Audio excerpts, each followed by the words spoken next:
I've been thinking about something I want to talk about with you. Development rhythms.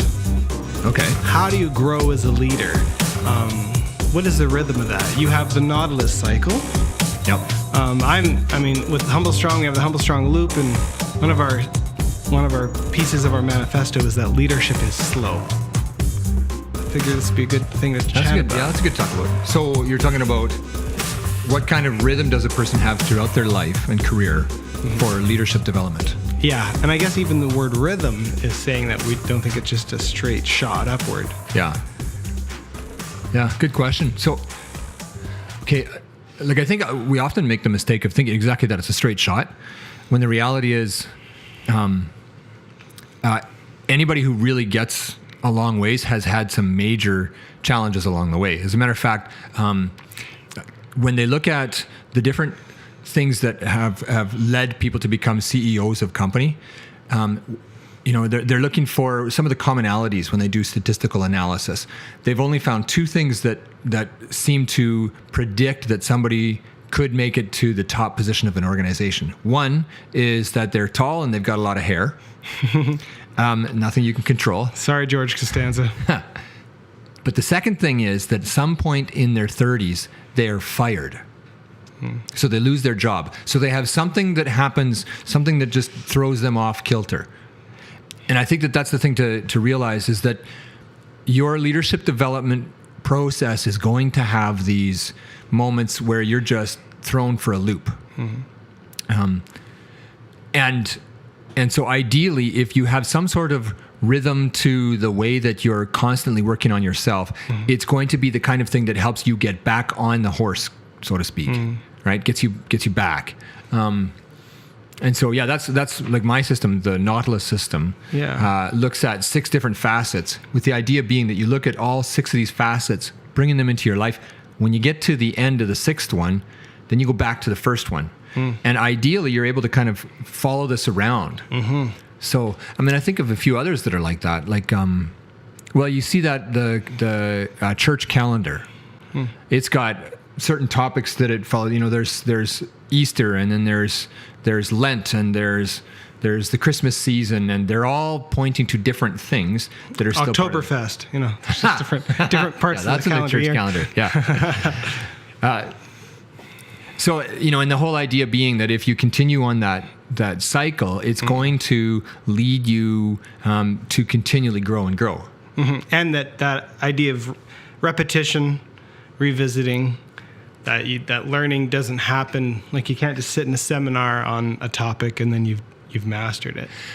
I wonder if it has something to do, like why it works so well for us, if it has something to do with the fact that our weather goes in cycles. It's natural. There's spring, summer, fall, winter. And that constant birth, growth, death, renewal thing is just hardwired into us. Yeah, and it's a natural part of learning. You don't pick up a baseball bat, hit an amazing shot into left field, and then you say, I'm ready for the big leagues.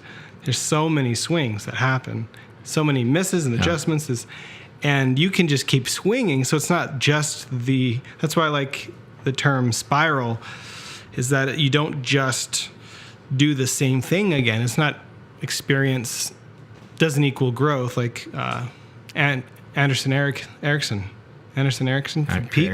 Oh, okay. Who wrote about the 10,000 hour rule came from him, and Anders Ericsson. That's what it is. That's the idea that it takes 10,000 hours to become a master at something, which is roughly about 4 years full-time and work, right? Gladwell popularized that. There could be 20,000 hours depending on what, it's different dynamic depending on what you're mastering, but just knowing that number, 10,000 hours, helps you conceive of how long it takes or how many swings it might take to be decent.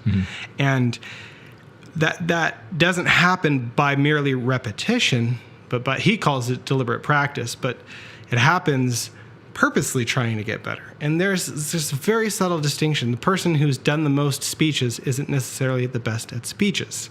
The person who might have wanted and been trying to do it, following a process to get better and getting experience. But when you start to cruise, you can repeat something tons of times, and it does not mean you or magically better. So how about like thinking of your life and when, like track out when was the season where you had the most personal or professional growth? Right now, I'm just kidding. Live on this podcast. Well, it's always going to be in my perception. I'm connecting it to just big dark moments. Like, what am I going to do now? I mean, a lot of it stems from doing door-to-door sales and putting myself in a furnace of something I just never wanted to do, never thought I was the type of person to do well. And yeah, just in this foreign land to me, that helped me. So when you were doing the door-to-door sales, was there some sort of cycle or circle that you were following? Every day, try to knock on like 100 doors a day.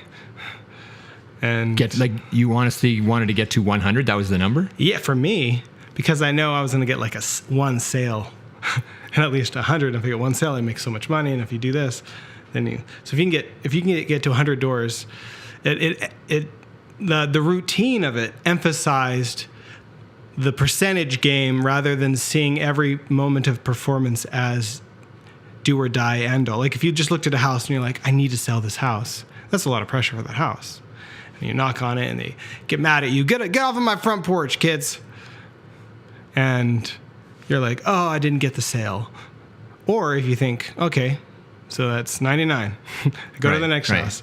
You've reframed it. And you focused on the thing you can control, which is knocking on a big number of houses. So each sale was a cycle for you? Yeah, every day was a cycle, and every door was a cycle. But because the little cycling happened in a bigger journey that you can see, and trusting in the bigger journey, trusting in the fact that I'm not going to knock on 100 or 200 doors and not get any sales. It pushed you through all the failure. All the stuff where it really just is kind of like an experiment where you can really feel what you don't have any control over. There's a lot of stuff you don't have any control over, but when you have if you're chasing 3 clients and they don't all go through, you feel like a failure, and this is 3. So knocking on 100 doors helped me see past those kinds of they're kind of like lies. But they're so big when you focus on such few things, and you're not seeing a cycle that happens in all sales. That all sales have a percentage, and it's not just sales. Of course, I think this happens in growth and failure, because if I want to grow in any area as a leader, I should expect a cycle of failure that leads to growth. Right. But it's not just failure and you don't think about it. There's a process for it, which is why you have your Nautilus cycle. Well, and I think that's why, like what I was getting at, when someone gets fired in their 30s, for a lot of people that's devastating, and they end up going to a dark place, or their career kind of peters off. But for some people, that is just a cue to learn from this and to notch it up a bit. To and I think that's the piece there that we're getting around with cycle, or any kind of circular process. Is if you messed up, that's fine, because you can start again, right? And it's that get back on the horse mentality that I think is quite often missing. That's exactly why I door-to-door sales changed my life. This is not an ad for door-to-door sales. It's just that you get knocked off the horse every few minutes. Right. Boom, you're on. Constantly rejected, yeah. And it helps you learn about reframing and realizing that you don't have to be sad because they hate you. You can be fine with it. You can smile and say, no worries. Yeah. Go to the next house. And that prepared me for much bigger ups and downs later on. And that, there is so much, if you can look beyond the moment, growth changes. And I think having a plan, because losing your job in your 30s doesn't make you a CEO. Right. It's the way you pick, if using it as a repetition to learn can. Yes, exactly. Like I went to door-to-door sales to get repetitions in something I didn't want to do. I went there to fail. And there are certain clients and jobs I've taken because I thought they were too hard or they had no chance of working out. And that there's something there that I needed to like experience, like throwing yourself in the fire so you can get ready for something else later. I know I've done that on purpose. It can get tiring. Right. But you see big moments of growth, but it's slow and it's in this iterative. Well, okay, so and there's the piece I think the reason why it oftentimes throws us off is we find ourselves lost. Okay, so I lost my job.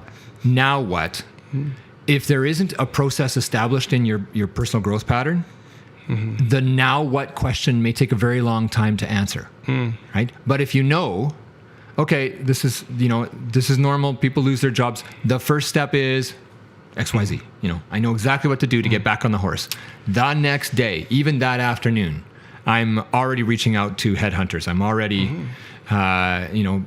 warming up my resume and warming up my network, those kind of things. Mm-hmm. Yeah. And like the reason we have to talk about this is because there can easily be an idea in our heads that we will reach some kind of a level where we are awesome and we never have to worry about getting rejected again. We don't have to worry about failing again. Or we get to a spot where we decide we don't want to fail again. And all those lead to being bad at what you do, afraid of growing, and so you aren't going to do well. It lowers your performance level, it lowers your growth, it cuts off your growth completely. And but there's a picture of becoming a good leader. If I was a good leader, I wouldn't have failed. Or if that person was a better manager, they wouldn't have failed. But this idea, this wishful thinking, isn't true. In fact, you want to be the kind of person that can get knocked down and see it as a repetition to keep going. Yeah. Because if you're worried about that other stuff, you're never going to be able to climb big mountains. And I think so. But I mean, that clearly that's something that's out there. Now, I don't know if there's any authors pressing it as much as just it's a vibe you give out.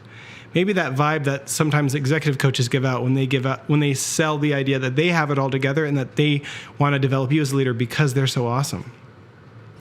I know too many leaders who are like, well, yeah, I'm really awesome, so I don't know if I need your help. I don't know. I've helped a lot of people that are way smarter than me. Well, that gets into everybody I help. The awesome man idea of what leadership is, right? That great men make leadership. That's a conversation for another day. So just winding it down though, the idea of the cycles, I can think of a couple that I use, and a few that I teach. And of course, the one I teach in my Nautilus program has 6 steps to it. Mm-hmm. And the very first one is that you work on self-awareness and situational awareness, right? Because it's so easy to get blindsided by something. And then there's a few others that we can get into another podcast. But I think of one of the most powerful ones out there was invented by a guy who was a fighter pilot. And he was, out there chasing around other planes, and he very quickly discovered there's a cognitive cycle that goes on in a fighter pilot's brain. It's called the OODA loop, OODA. And it stands for observe, orient, decide, act. Because when you got a guy who's trying to get around on you, the faster you can observe where he is, figure out where you are, make a decision on what to do, and then act on that, then immediately go back to observing, orienting, deciding, acting. The idea, if you can do that 4 times, for every 2 or 3 times that he does it, you are going to appear elusive and you're going to be on his tail before he's on yours, and you're going to be a significantly better fighter pilot. That same idea can be brought into business and into so many different aspects of life. And the trick is, once you finish that one, get back onto the first stage again. And if you can find some sort of professional cycle like that, then you end up kicking butt. Well, I think one of the fastest ways to ensure you're always growing is not to care where you are besides that point, but to quickly jump back to that at any point. Because no surprise, the first step in our humble strong loop is self-awareness. Is it? Yeah. It's probably because we know each other and we talk about this. Yeah. Yes. Yeah. But it doesn't matter where you are, you can jump back to self-awareness and get gains from that and actually move forward. It doesn't matter how novice you are or how professional you are, you interject self-awareness and you start another loop, and you're able to move ahead. Yeah. Kind of powerful.